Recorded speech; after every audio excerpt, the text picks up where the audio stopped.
Hello friends and welcome back to the Full Command Show. My name is Grant Mitchell and we are here to talk about everything involving the Washington Commanders. It was a big day out on the practice field out at Ashburn, the first day of the 2025 training camp in which the players were wearing full pads. We are going to get some thoughts on that. We got some direct quotes from Dan Quinn about young players impressing him, a veteran stepping up, and his connection to the fan base. Yeah, we got a lot to talk about on today's show, but before we jump into it, do me a favor, guys. It takes 2 seconds out of your day, if that. Scroll down, hit the like button. It helps me push this video out into the YouTube algorithms, that wonderful, magical place that we're all trying to figure out. Also hit that subscribe button if you want to be locked in for daily, yes, daily content involving the Commanders, because I am here 7 days a week talking to you guys. As we go through, I say this at the start of every video, I just want to make sure we're all on the same page. I want your thoughts on everything I say, whether that's my opinion, whether it's a report, whether it's something completely off topic. Go to the comment section. Let me know what you think. I really want to build up this community and be interactive. Be as interactive as possible. I will be responding to everybody.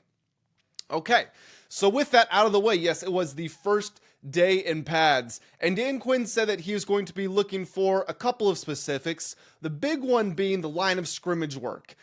Building off of that, he said he also wants to evaluate how the team does on running downs, so first and second, and third and short, and then setting up play action. What is Cliff Kingsbury able to dial up in a limited capacity, but based off of the success or failure of those early downs. But really the big thing here is the defensive line. And although we might look at this Commanders team and want to talk about Terry McLaurin because he's been holding out, now he's holding in, and he's got the ankle injury, which is probably made up, but he's still waiting for his money. It's easy to talk about Terry. It's easy to talk about Jaden Daniels. It's easy to talk about Mike Sainris still, and Jaylin Lane, who we are going to touch on later, had that spectacular catch on Sunday. But really, if you look at the offseason, the most movement and the most potential improvement could have happened in the trenches. You get Laramie Tunsil in a trade with the Texans, draft Josh Conerly in the first round, bam, new offensive line. The defensive line, you sign Von Miller late in the game, Dietrich Wise, Eddie Goldman, you bring in these guys, Jonathan Allen's not there anymore, huge reshuffling, Johnny Newton's finally healthy, he's actually getting to work in the offseason instead of rehab. What does that do?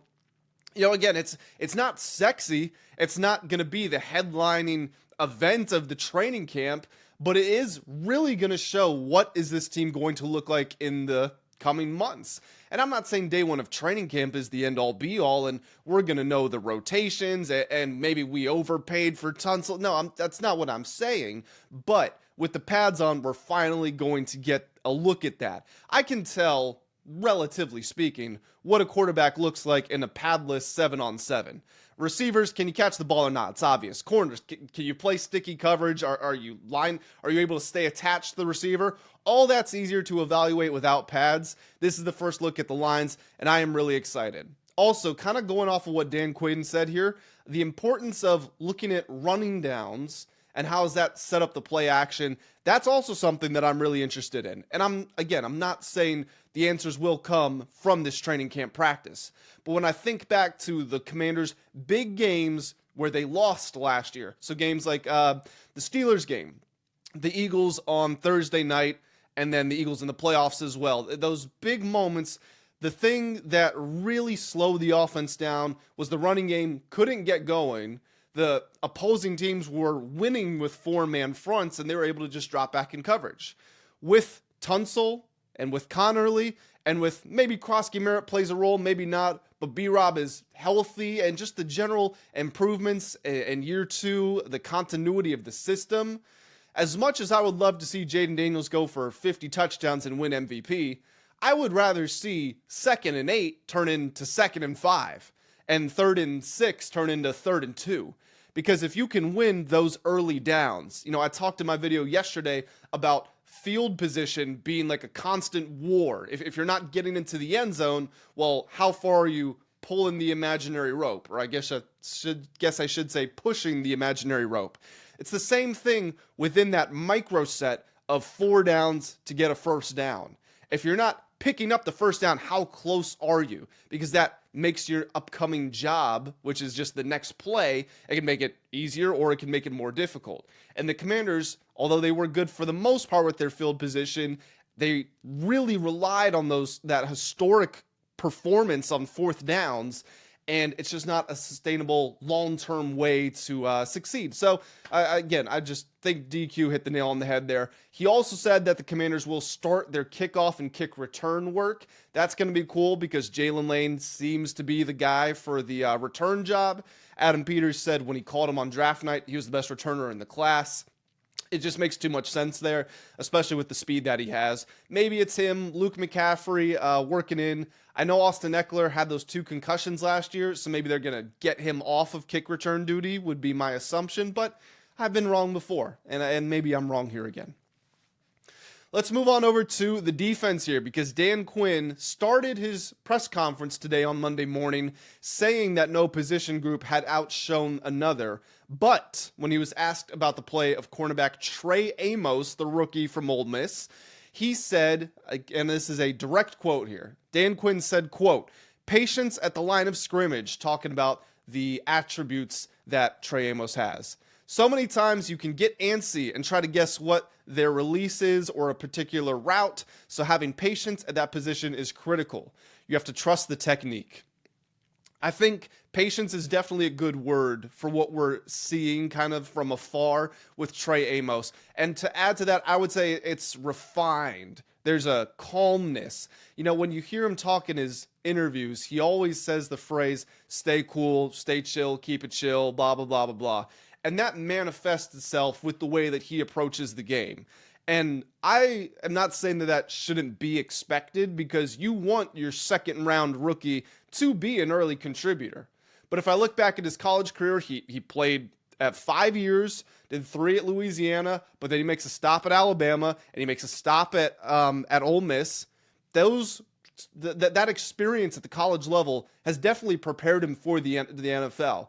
And let's be honest, although we're optimistic about what this receiver group can look like, without Terry McLaurin there, he's covering Chris Moore and Michael Strachan and Deebo Samuel and Jaylin Lane and Luke McCaffrey and Michael Gallup.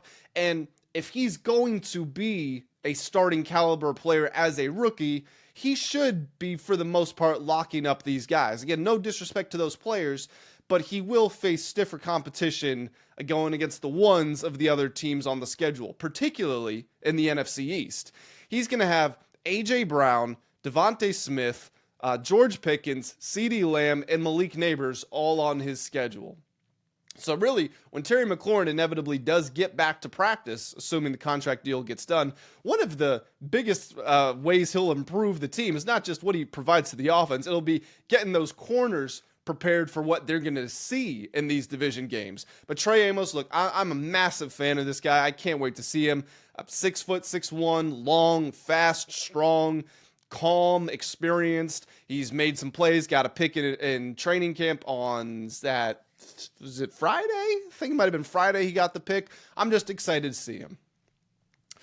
Moving on over, keeping it on the defense, actually. Another direct quote from Dan Quinn here. He was asked about Daron Payne, and this is a big year for Payne because although it's not a full-on contract year, but the Commanders do have sort of an option they could trigger where they could cut him for a diminished cost at the end of the season. So it is effectively a contract year. You know, he's fighting to keep his spot not only on the team, but he's kind of been one of the stars. It's been him and Jonathan Allen as the stars of the defense for a while, and now it feels like nobody's really talking about him. The last time that Payne was entering a contract year, he had 11 sacks, and that's when he was named to the Pro Bowl. I don't think he was an All-Pro. I could be wrong, but I don't think he was, but he definitely made the Pro Bowl that year, and it's just been back-to-back 4-sack seasons since then. Now, ever since voluntary, I was going to say mandatory, voluntary minicamp started, Joe Witt Jr., Dan Quinn, they've been talking about Daron Payne and the leadership and the intensity that he's brought, but it's easy to do that right at the start of the journey. We still got a long way to go, but we are a couple months removed from that. The pads are coming on, and Daron Payne is still bringing that effort. Quote from Dan Quinn here. "I have had so much fun coaching Daron this spring and in training camp." Pause right there. The separation, not just I've had fun coaching Daron. Daron Payne was there last year. Dan Quinn was there last year. And I don't think he was taking a shot at him. I don't think he was saying I hated that guy last year. But I do think the distinction of Payne maybe turning it up a notch is noteworthy. Get back to the quote here. He is on it. It's nice to see the connection him and the defensive line have formed, their fight, their battle, how we're using guys. Daron is right at the front of it. He doesn't have to say it. He's just doing it. And I really respect that. Payne's always been a quiet guy. But for him to be not the veteran leader, because Dietrich Wise is a vet, and Eddie Goldman is a vet, and Von Miller is a vet. But for him to be the piece of continuity amid all the change within the entire organization, top down, the roster, the complete overhaul that's happening, the prestige and the hype that's now surrounding the team, for Payne to be kind of the anchor point of that. If he can have a really good season, get back to that 11 sack sort of deal. I've been a little pessimistic on the Commanders' long-term outlook. Not in that I don't think they'll be good, but these people saying that they're ready to win the Super Bowl, trying to microwave success a little bit. I've always been eager to say that success in the NFL is not always linear. You don't go 8 wins, 10 wins, 13 wins, 15 wins, Super Bowl. It's usually like, the Commanders went from 4 to 12, then you might get like a 9, then it's a 13 and 11, and then there's a 15, and that's the year right there. After your trials and tribulations, your up and downs, you get close, but you got to refine the margins. That's just kind of what I've been saying. Hey guys, let's not forget that this is actually how it normally goes in the NFL. But I was saying all of that assuming that the defensive line was going to be an issue. With Von Miller potentially providing the pass rush juice, and if Daron Payne can get back to that Pro Bowl level, combined with the improved cornerback play that we're hearing and seeing from Mike Sainristil and Trey Amos and Lattimore if he's healthy, then I'm really going to start to be drinking the Kool-Aid. I'm going to be thinking, hey, 12 wins. We did it last year. We're a lot better this time around. Why can't we win 12 games again? It's a long way away. I understand. The season's still about, 5.5, 6 weeks or so away from kickoff against the Giants out in Landover. But I'm excited because, Dan Quinn's giving me the quotes to be excited. Let's move over and talk about some young guys here. Just a little bit of housekeeping. Dan Quinn said that Josh Conerly Jr. and Andrew Wiley will both get reps with the ones during the preseason.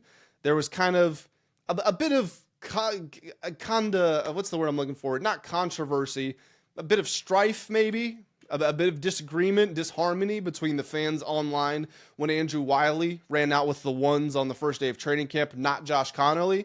And everybody's like, why'd you draft this guy in the first round if you're not going to put him out there in practice? It's not even a game.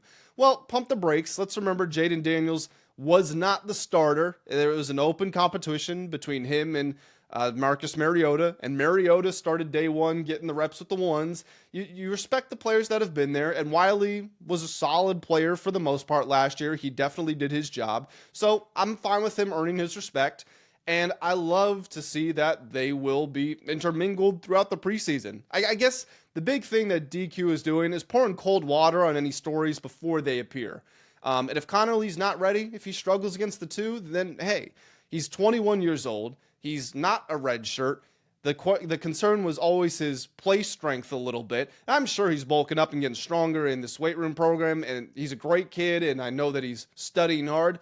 But Wiley was solid last year. And if he's got to start the first 4 weeks of the season because Conerly's not fully there, that's fine. Or maybe they rotate him in like they did with Coleman and was it Cornelius Lucas they were rotating him with? Point being, the Commanders, this is a non-story. Don't get too worked up about this. The big story, and I'm sure nobody's going to overreact to that, which I'm saying a little bit facetiously. Another quote from Dan Quinn here. Jaylin Lane has jumped out to me.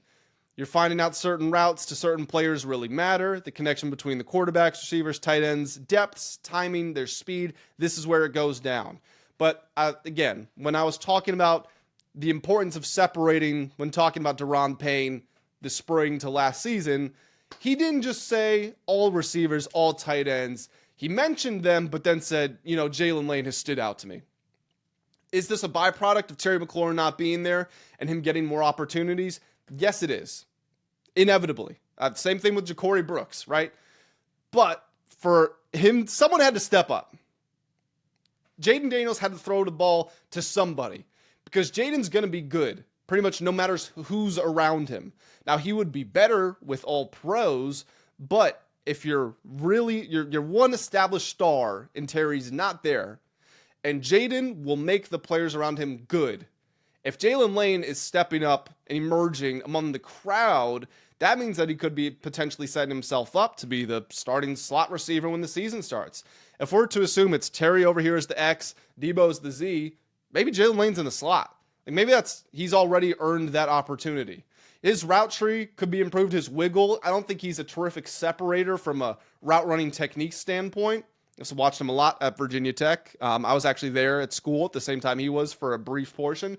But for him to be so comfortable in those kick and punt return elements and to have the 4.3 speed and the breakaway ability, and I don't know if you've seen this catch, but go check out the Commanders admin Twitter from Sunday's practice. He mossed two guys in the back of the end zone. A buddy of mine actually pointed this out to me, and I couldn't believe it. But Jaylin Lane has longer arms than Tet McMillan. Jaylin Lane's 5'10" on a good day. Tet McMillan is all of 6'5", but Jaylin Lane does have longer arms than him. And playing in the return game, you have to have an element of physicality, or at the very least, an element of fearlessness. So I don't think he's going to be a terrific jump ball high point catcher, but he was not developed in that capacity in college. There's a lot of room for him to grow, and he has the physical tools with that arm length and that speed and his vertical leap ability. So this is very much a buy low, not sell high. Put him out as your starting slot receiver high sort of situation for Jaylin Lane that I, once again, am very excited about. The Commanders, as great as they were last year, and even though I want to say they were unpredictable within the confines of what they did. If we are to look at the potential development of some of these players, if Ben Sinnott can be a really good run and pass blocker, but also be a really good run after catch guy, the play action opens up so much. If Ja'Cory Krosky-Merritt can be your flashback who hits a splash play and then goes to the sideline to rest up while B-Rob pounds the center of the defense, that opens things up so much, particularly the deep shots. If Debo is going to be this terrific run after the catch guy while Terry is dragging players down the field, and now you're isolating mismatches with Jaylin Lane, who runs a 4.3 against a linebacker or a safety who's not great in man coverage, that too opens up things. And if defenses are going to go man coverage, Jaden's going to scramble. Realistically, we're probably going to see very few teams play man because of Jaden's ability as a runner. You can't go man and leave a spy on him because he'll beat the spy and then he's out of there. So it's not guaranteed. It's not a guarantee. There's a lot of work to be done, but the potential and the way that the Commanders are building this team based off the ceiling, they are raising the floor while also raising the ceiling. Normally it's you raise the floor at the expense of being solid, not great. No, that's not what the Commanders are doing, and I'm all here for it, and I can't wait to see it. Closing out on a good note, just a very quick final comment from DQ here about what the fans have meant to him. And I thought this was kind of heartwarming a little bit because for most fans, there's not been that emotional connection between themselves and the team, particularly in the final 10 years or so of the Dan Snyder era. And this quote just I thought was cool. So Dan Quinn says, "I've known from afar how this fan base was, how important it was. I really felt it as the season got going. Home field is a real thing. To see that begin to take shape, that's pretty exciting." Home field will also include Santana Moss. If you guys did not hear, Santana Moss will be joining the Ring of Honor. Just another example of the way that the organization is doing the right things under the Josh Harris regime. And I just love the direction that everything is going in. But guys, I will be back maybe later today, depending on if we get any exciting news out of training camp, tomorrow at the very latest. So please hit that subscribe button so you are always locked in for the upcoming content. Make sure you hit the like button if you did enjoy this as well. And as always, I will catch you all in the next one. Have a great day.